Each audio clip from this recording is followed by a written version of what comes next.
ಮಣಿಕಂಠ ಅಂತ ಹೇಳಿ ಚಿಕ್ಕಮಂಗ್ಳೂರು ಸರ್ ನಮ್ಮದು. ನಾವು ಒಂದು ಮರ್ಡ್ರ್ ಕೇಸು ಮಿಸ್ಸಾಗಿ ಮಾಡ್ಕೊಂಡಿದ್ವಿ. ಅದರಲ್ಲಿ 14 ವರ್ಷ ಶಿಕ್ಷೆ ಅನುಭವಿಸಿ ಇವತ್ತು ನಮಗೆ ಹೊಸ ಜೀವನ ಸಿಕ್ಕಿದೆ. ತುಂಬ ಖುಷಿ ಇದೆ ಸರ್. ನಮಗೆ ತಾಯಿ ತಂದೆ ನೋಡ್ಕೊಬೇಕು, ಅಣ್ಣ ತಮ್ಮ ಇದ್ದಾರೆ, ಎಲ್ಲರೂ ಇದ್ದಾರೆ. ಫ್ಯಾಮಿಲಿ ಬಿಟ್ಟಿರೋಕ್ಕಾಗಲ್ಲ ಸರ್. ಪರಿವರ್ತನೆ ಅದು ಆಟೋಮೆಟಿಕ್ ಮಾಡಿಸುತ್ತೆ ಸರ್. 14 ವರ್ಷ ಅಂದರೆ ಯೋಚನೆ ಮಾಡಿ ನೋಡಿ ಸರ್, ತುಂಬ ಕಷ್ಟ ಇರುತ್ತೆ ಜೀವನ. ಇಲ್ಲ ಸರ್, ನಾವು ಮಿಸ್ಸಾಗೇನೋ ಮಾಡ್ಕೊಂಡಿದ್ವಿ. ನಮಗೆ ಫ್ಯಾಮಿಲಿ ಕೇಸ್ ಏನಿಲ್ಲ, ಬಟ್ ನಾವು ಇವಾಗ ಎಲ್ಲ ಚೇಂಜಸ್ ಆಗಿದ್ದೀವಿ. ತುಂಬಾ ಕಳ್ಕೊಂಡಿದ್ದೀವಿ. ಎಕ್ಸ್ಪೆಷಲಿ ಹೇಳ್ಬೇಕಂದ್ರೆ ನಾವು ಏನು ಕಳ್ಕೊಂಡಿಲ್ಲ ಅಂತ ಕೇಳ್ಬೇಕು ಸರ್. ನೀವು ಎಲ್ಲ ಕಳ್ಕೊಂಡಿದ್ದೀವಿ. ತಾಯಿ ಬದುಕಿದ್ರು 15 ವರ್ಷ ತಾಯಿ ತಂದೆ ನೋಡಿಲ್ಲ ಅಂದಾಗ ಇನ್ನೇನಾಗುತ್ತೆ ಸರ್. ಹೆಂಡತಿ ಮಕ್ಕಳು ಜೊತೆ ಕರೆಕ್ಟಾಗಿ ಸಂಸಾರ ಮಾಡಿಲ್ಲ. ನಮಗೆ ಒಳ್ಳೆ SP ಸಾಯರ್ ಇದ್ದರು, ಪೆರೋಲ್ ಮಾಡ್ತಾಯಿದ್ರು. ನಾವು ವರ್ಷಕ್ಕೊಂದ್ಸರಿ ಹೋಗ್ತಾಯಿದ್ದು ಬರ್ತಾಯಿದ್ವಿ. ಆದ್ರೂ ಅದೇನಿಲ್ಲ. ಒಂದು ಕ್ಷಣ ಕೋಪ ಅನ್ನೋದು ಕೈ ತಗೊಂಡಿದ್ದಕ್ಕೆ ಇವತ್ತು 14 ವರ್ಷ ಜೈಲು. ಇಲ್ಲ, ಹೌದು ಸರ್, ಖಂಡಿತ ಸರ್. ಕೋಪ ಬರುತ್ತೆ ಮನುಷ್ಯನಿಗೆ, ಮನುಷ್ಯ ಅಂದಮೇಲೆ ಕೋಪ ಬರುತ್ತೆ. ಆದರೆ ನಮ್ಮ ಥರ ಎಲ್ಲ ಕೋಪ ಮಾಡ್ಕೊಬಾರ್ದು ಸರ್. ಯಾಕೆಂದರೆ ಕಾನೂನಿದೆ ಸರ್, ಕಾನೂನಿದೆ. ಅದ್ರ ಬಗ್ಗೆ ಅರಿವಿಲ್ಲದೆ ನಾವು ಮಾಡ್ಕೊಂಡಿದ್ದೀವಿ ಸರ್, ಅಷ್ಟೇ. ಅರಿವಿಲ್ಲ ಸರ್. ನಾವು ಕೂಲಿ ಕೆಲಸನೇ, ಟಿಂಬರ್ ಸರ್ ನಮ್ಮದು. ಕೂಲಿ ಕೆಲಸನೇ ಮಾಡ್ತಾಯಿದ್ದು. ಬೇಕು ಅಂತ ಮಾಡಿದ್ದೀವೋ ಬಿಟ್ಟಿದ್ದೀವೋ ಅದು ಬೇಡ ಸರ್. ಇವಾಗ ಆಗೋಗ್ಬಿಟ್ಟಿದೆ ಅದು. ಬಟ್ ಇನ್ನು ಮುಂದೆ ಯಾವತ್ತೂ ಈ ಥರದ್ದೆಲ್ಲ ಬೇಕ್ರಿ ಕೆಲಸ ಮಾಡ್ತಾಯಿದ್ವಿ ಸರ್. ನಾವು 10 ವರ್ಷ ಮಾಡಿದ್ದೀನಿ ಸರ್ ಬೇಕ್ರಿಯಲ್ಲಿ ಕೆಲಸ. ಒಂದು ನಿಮಿಷದ ಕೋಪಕ್ಕೆ ಸರ್ ಅದೇ ಕೋಪ ಮಾಡ್ಕೊಬಾರ್ದು ಸರ್.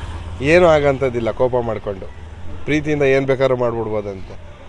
ಬಟ್ ಕೋಪದಿಂದ ಮಾತ್ರ ಇದೊಂದೇ ಮಾಡೋಕ್ಕಾಗೋದು. ಇದನ್ನು ಮಾಡಿದ್ರೆ ಈ ಥರ ಅನುಭವಿಸಾಗಬೇಕಾಗತ್ತೆ.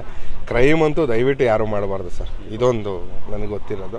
ಯಾಕೆಂದರೆ ಎಕ್ಸ್ಪೆಷಲಿ ಟೈಮು, ತಾಯಿ ತಂದೆ ಎಲ್ಲರ ಕಳ್ಕೊಬಿಡ್ತೀವಿ ಸರ್. ಮಣಿಕಂಠ ಅಂತ sir. Thank you sir. Parole ಹೋಗಿ ನಾನು 2017ರಲ್ಲೇ ಮದುವೆ ಆಗ್ತೀನಿ. ಮುಂಚೆ ಲವ್ ಮಾಡ್ತಾ ಇರ್ತೀವಿ. ಎಷ್ಟು ವರ್ಷದಿಂದ? ಒಂದು 8 ವರ್ಷದಿಂದ ಲವ್ ಮಾಡ್ತಾ ಇರ್ತೀವಿ. ನೀವು ಕೇಸ್ ಮಾಡೋದನ್ನ ಮುಂಚೆ ಲವ್ ಮಾಡ್ತಿದ್ದು? ಹೌದು. ಕೇಸ್ ಅಂದರೆ ಸ್ವಲ್ಪ ದಿವಸ, ಕೇಸ್ ಆದರೆ ಸ್ವಲ್ಪ ದಿವಸ. ಅವಾಗೇ ನಾನು ಲವ್ ಮಾಡ್ತಾಯಿದ್ದೆ. ಅದೇ ಹುಡುಗಿನ ಮದುವೆ ಆಗಿದ್ದೀನಿ 2017ರಲ್ಲಿ.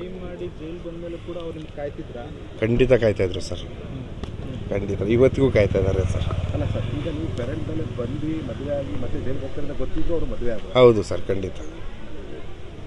ಓಕೆ, ಮದುವೆ ಆಯಿತು. ನಂಬಿಕೆ ಅವ್ರ ಮೇಲೆ, ನಿಮ್ಮ ಮೇಲೆ ಅವರಿಗೆ ನಂಬಿಕೆ ಇತ್ತು? ಜನಿದೆ ಸರ್.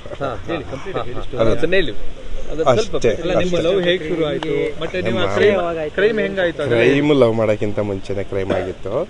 ಅದು ಲವ್ ಮಾಡಿ ನಾನು ಫಸ್ಟೇ ಲವ್ ಮಾಡ್ತಾ ಇದ್ದೆ. ಅಷ್ಟೊಂದು ಅಟ್ಯಾಚ್ಮೆಂಟ್ ಇಲ್ಲ, ವಯಸ್ಸು ಸಣ್ಣದಿತ್ತು. ಅದಾದಮೇಲೆ ನನಗೆ ಕೇಸ್ ಆಗಿಬಿಡ್ತು. ಆಮೇಲೆ ಮತ್ತೆ ನಾನು ಇದು ಮಾಡಿದಾಗ ಆಯಿತು ಅಂತೆಲ್ಲ ಇದು ಮಾಡಿಕೊಂಡು ಅಲ್ಲ 2017ರಲ್ಲಿ ಫಸ್ಟ್ ಪೆರೋಲ್ ಮಾಡ್ತಾರೆ ನನಗೆ ನಮ್ಮ SP ಸಾಹೇಬರು. ಆವಾಗ ನಾನು ಮದುವೆ ಆಗ್ತೀನಿ. ಏನಿಲ್ಲ, ಇಲ್ಲಿಂದನೇ ಎಂಟ್ರಿ ಬಂದಿದ್ರು. ನನಗೆ ಶ್ಯೂರಿಟಿ ಅವರೇ ಕಟ್ಟಕ್ಕೆ ಬರಬೇಕಾಗಿತ್ತು. ಪೆರೋಲ್ ಆದಾಗ ನನ್ನ ತಮ್ಮವ್ರನ್ನ ಕರೆಸ್ಕೊಂಡಿದ್ದೆ ನಾನು. ನನ್ನ ತಮ್ಮ ಶ್ಯೂರಿಟಿ ಕಡ್ದು ಅವ್ರು ಕಾಯ್ತಾ ಇದ್ರು ಇಲ್ಲೇ. ಇಲ್ಲಿಂದಾನೆ ಕರ್ಕೊಂಡು ಹೋಗಿದ್ದೆ ನಾನು ಅಷ್ಟೇ. ಕರ್ಕೊಂಡೋಗಿ ಆಮೇಲೆ ಮದುವೆ ಆದೆ. ನನ್ನ ಮನೆದೇವ್ರ ದೇವಸ್ಥಾನದಲ್ಲಿ ಮದುವೆ ಆದೆ ಸರ್. ಏನು ಹೇಳಿದ್ರು ನಿಮಗೆ? ಏನು ಹೇಳಿಲ್ಲ. ಓ, ಅದರಲ್ಲಿ ಅವ್ರಿಗೇನು ಹೇಳಿಲ್ಲ ಇವತ್ತವರೆಗೂ. ನಾನು ಅಮ್ಮ ಇವಾಗ ನಾನು ಹೋಗ್ಬೇಕಂದ್ರೆ ಆಯ್ತು ಹೋಗಿ, ಇರ್ಬೇಕಂದ್ರೆ ಆಯ್ತಿರಿ ಅಷ್ಟೇ ಸರ್. ಇಲ್ಲಿಗೆ ಸ್ವಲ್ಪ ಅವನಿಗೆ ಬುದ್ಧಿ ಬಂದಾಗಿಂದ ಸ್ವಲ್ಪ ಕಮ್ಮಿ ಮಾಡಿದ್ವಿ. ಇವಾಗ 7 ವರ್ಷ. ಇವಾಗ ಅವನಿಗೆ ಗೊತ್ತಾಗ್ತಾ ಇತ್ತು, ಈಗಲೂ ಗೊತ್ತಾಗುತ್ತೆ ಸರ್. ಹೌದು ಸರ್, ಈಗ ಮೊನ್ನೆನೂ ಗೊತ್ತಾಗುತ್ತೆ ಸರ್ ಅವನಿಗೆ. ಫಸ್ಟ್ ಸ್ಟ್ಯಾಂಡರ್ಡ್ ಸರ್ ಓದ್ತಾಯಿರುತ್ತೆ. ಈಗ ಸೆಕೆಂಡ್ ಸ್ಟ್ಯಾಂಡರ್ಡ್ ಇವಾಗ ಈ ವರ್ಷ. ಈಗ ಹೋಗಿ ಪ್ರೀತಿಸಿದ ಹುಡುಗಿ. ಹೌದು. ಆಮೇಲೆ ಮಗ. ಹೌದು. ಸುಂದರವಾದಂಥ ಜೀವನ. ಹೌದು ಸರ್. ಹೆಂಗಿದೆ ನಿಮ್ಮ ಕನಸು? ಸರ್ ನಾನು ನಿಜ ಹೇಳ್ಬೇಕಂದ್ರೆ ನನಗೆ ತುಂಬ ಚೆನ್ನಾಗಿದೆ ಸರ್ ಜೀವನ. ನಾನು ಸರ್ ನಮ್ಮದು ಕೂಲಿ ಕೆಲಸನೇ ಮಾಡ್ತೀನಿ ನಾನು. ಟಿಂಬರು, ಬಿಕ್ರಿ, ಅದು ಇದು ಏನು ಬೇಕಾದ್ರೂ ಮಾಡ್ತೀನಿ ನಾನು ಕೆಲಸಕ್ಕೆ. ಹೌದು. ಇಲ್ಲ, ಅಷ್ಟೊಂದು ಬಜೆಟ್ ಇಲ್ಲ ಸರ್ ನಮ್ಮ ಹತ್ರ. ಈ ಜೀವನದಿಂದ ಸುಂದರ ಜೀವನದ ಜೊತೆಗೆ ಹೊಸ ಜೀವನ ಹೆಂಡತಿ. ಹೌದು ಸರ್, ನನಗೆ ಆ ಜೀವನಕ್ಕೆ ಹೇಗೆ? ಹೌದು ಸರ್, ಈಗ ಹೆಂಗಾಗ್ಬಿಟ್ಟಿದೆ ಅಂತ ಹೇಳಿದ್ರೆ ನನಗೀಗ ಅದೇ ಜೀವನ ಕೊಟ್ಟಂಗೆ ಆಗಿದೆಯಲ್ಲ ಸರ್. ಇವಾಗ ನಾನು ಒಳಗಿದ್ದು ಕೆಲಸ ಮಾಡಿ ಅದು ಹುಡ್ದಾಗಲೇ ನನಗೆ ಅದೇ ಜೀವನ ಕೊಟ್ಟಂಗೆ ಆಗಿದೆಯಲ್ಲ. ಹಂಗಾಗಿ ಮುಂದೆ ಹೊಸ ಜೀವನ ತುಂಬ ಚೆನ್ನಾಗಿರುತ್ತೆ ಸರ್.